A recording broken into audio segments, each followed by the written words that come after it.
Mitigate அப்படின்னா என்னன்னு கேட்டிங்கன்னா குறைகள். இப்போ செய்திருக்கக்கூடிய வேலைகளில் இந்த மாதிரியான குறைகள் இருக்குது அப்படின்னு சொல்லி ஒருத்தங்க செய்யக்கூடிய செயலில் நம்ம தப்பு கண்டுபிடிப்போம் இல்லையா? ஸோ அதை நம்ம என்னன்னு சொல்லலாம், மிட்டிகேட். மிட்டிகேட்டுக்கு பதிலாக ஷார்ட் கமிங்னு சொல்லிக்கலாம், otherwise defect.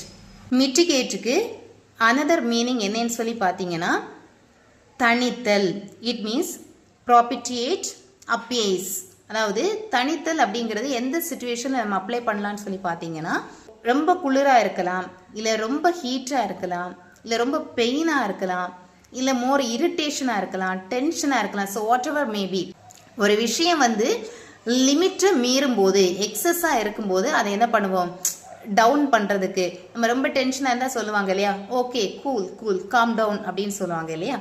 Reduce the severity of something. Reduce the severity of something. So ஏதோ ஒன்று எக்ஸஸாக இருக்கும்போது அது ஒரு நார்மல் லெவலுக்கு கொண்டு வருது. எக்ஸாம்பிள் பார்த்தீங்கன்னா, this pain killer will mitigate his pain quickly.